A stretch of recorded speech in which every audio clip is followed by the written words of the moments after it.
Hi guys, and welcome back to yet another video.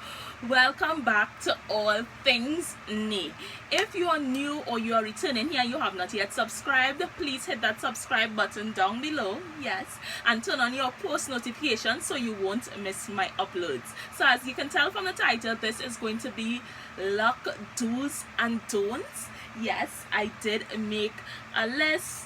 These are the don'ts and these are the do's, and yeah, these tips are basically going to be for starter locks. So let's get into the video. Locs, do's and don'ts.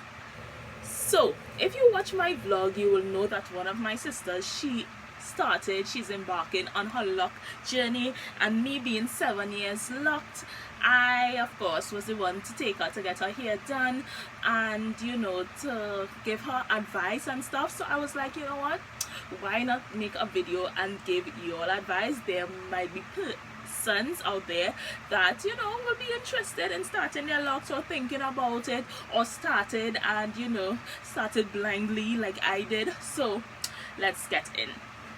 So the first tip, and one of the most important tips, is to allow your lock to do what it wants.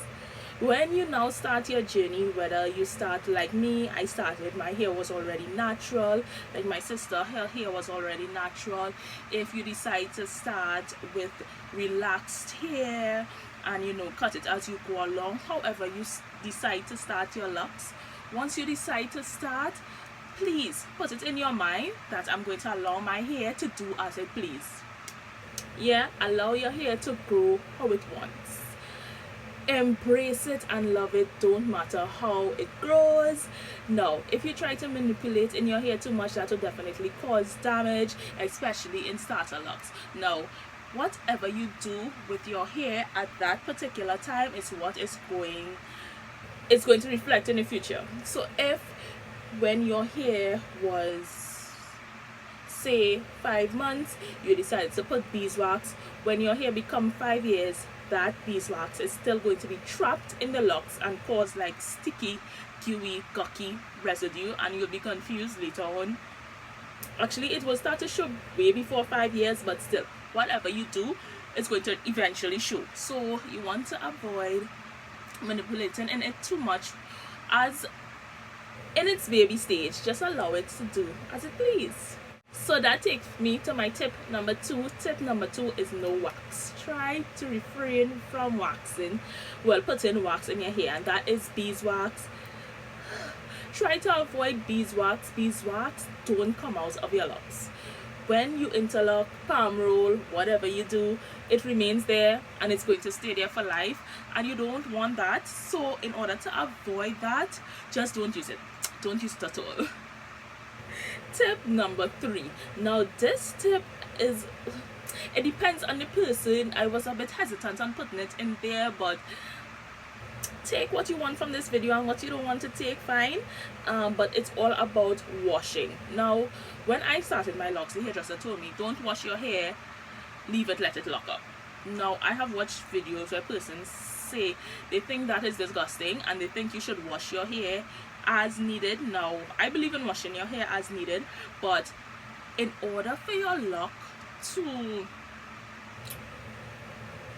in order for the hair to knot up faster, or for your lock to come in quicker, or they say that you should quote unquote not wash too quick. So I did not wash my hair until probably 5 months after. But even now, with having my hair 7 years, I don't wash often. I wash every 3 months and as needed. So recently I did wash last month and this month because I was getting 2-headed dragons and I did not want my hair to intertwine and I did not want 2 locks to join. So I decided to wash month after month. But for the entire year so far, I've had 3 washes in my locks and we're already in the 6th month. So as I say, I will advise that you wash every 3 months, but I personally, because of my job and stuff like that, I wash as needed, right? So moving on to tip number 4, and I had to learn this the hard way, so I'm giving you a little raw. Don't dye and don't bleach your hair. Don't do it. Don't dye and don't bleach. I did it. I had to cut that part of my locks. I just decided I'm going to get some scissors and I'm going to cut it off. I was not fighting up with any damaged ends. Now there are persons that they want the length, so they will put up and they will try to use techniques to make the damaged locks look okay, like putting false hair around it and stuff like that. I am not that type. If that is you, that is fine. However, I am not that type, so I just cut it off because it was damaged, it was dry, it was brittle, it was a mess. So, and I had color. I had purple, I had red, I had orange, I had color. Okay, I used to color the back in color and the front black. So I can tell you, right? Don't color and don't bleach, especially in your starter days. Okay, excuse me. Tip number 5 is stay away from beads. Stay away from beads, especially the ones that you have to stitch into the lock. You don't want to be stitching anything into your lock too early, and you don't want to put any beads over it. Think about it. You put the bead you squeeze down the bead on the hair, and then the lock grow to one length, except where you put the bead. Where you put the bead is thinner than the rest of the lock. Why? Because you had a bead there. The lock is going to grow despite the bead, but the bead is restricting it, so it is going to remain that way. You understand? Yeah.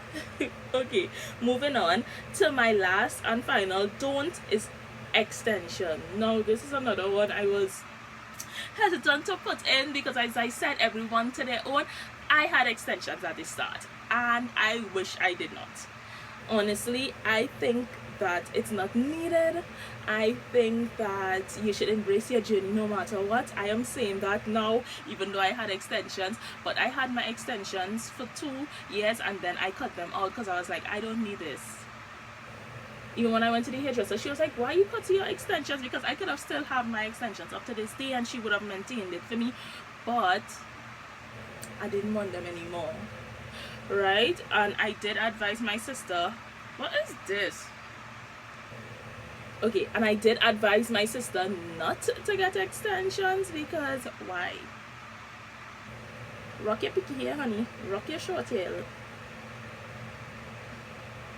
And with me too, at the job I was doing at the time, you always had to low bun was the rules, and my locks would not have been able to make a low bun at the time, and I told myself, you know what, I'm going to put in the extension so I could go to work. I made excuses to put in the extension and then I regret it. And yeah, so speaking from someone with experience, don't put in the extensions, because you know what, you have to extend, you have to have something to extend, right? So when you use your natural hair and you add these extensions onto your natural hair and then you lock it up, your hair itself is becoming damaged. So I had to cut that off as well. So take it from somebody with experience, avoid the extensions once you could. Yeah, and now we're going on to the do's. Satin caps, woogies, bonnets, scrunchies, whatever you call it. Satin. Avoid cotton, avoid polyester when it comes to your locks, please. So you want satin woogies. I got these in Pennywise, very affordable. You could get it in any drugstore, any Chinese store. These won't snag on your locks, they won't pull, they won't cause breakage if you're putting your hair on one regular, nothing like that. You need these. Satin bonnet, preferably satin pillowcases. Satin. Yes, that is going to save you. That is going to save your moisture. That is going to save you from breakage. Satin is your best friend. Yeah.